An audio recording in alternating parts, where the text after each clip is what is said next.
Hello friends, welcome to my channel. आज हूँ ओडिया अनुचितार अध्याय 49।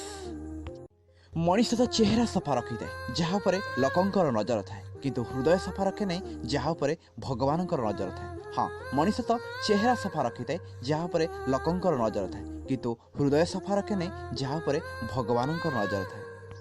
मनीष सबुले दुख अभाव असुविधा ही शिखी थाए और आग को बढ़ी थाए, नहले तो सुख समय शिखि सबक को भूली जाए। हाँ, मनीष तो सबुले दुख अभाव असुविधा ही शिखी थाए और आग को बढ़ी थाए, नहले तो सुख समय शिखि सबक को भूली जाए। दुई प्रकार व्यक्ति ठारू सबुले दूर रुहतु। गोटे व्यस्त, अन्यटी स्वार्थपर। कारण व्यस्त थिया व्यक्ति निज इच्छा अनुसार एवं स्वार्थपर व्यक्ति निज स्वार्थ अनुसार मन पकाई थाए। हाँ, दुई प्रकार व्यक्ति सब दूर रुहतु। गोटे व्यस्त, अन्यटी स्वार्थपर। कारण व्यस्त थिया व्यक्ति निज इच्छा अनुसार एवं स्वार्थपर व्यक्ति निज स्वार्थ अनुसार मन पकाई थाए। आपण जदि जीवन रास्तार दिनक दिन कंठाई चलिए तेबे आपणकर परवर्ती पीढ़ी लहुलुहाण हो जाए। हाँ, आपण जदि जीवन रास्तार दिनक दिन कंठाई चलिए तेबे आपणकर परवर्ती पीढ़ी लहुलुहाण हो जाए।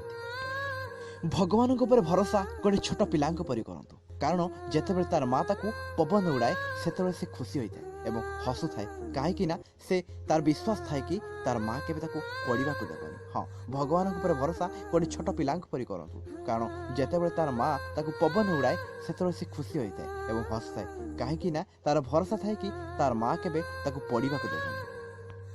ठीक अच्छे फ्रेंड्स, ये आज ओडिया अनुचिता। आज ओडिया अनुचिता केमी लगे प्लीज कमेंट मी। आउ यही नुआ नुआ हृदय को छुआ मन को छुआ ओडिया अनुचिता शुणापी आम चैनल सहित जोड़ी रुहतु। Please like and subscribe my channel and share to your friends.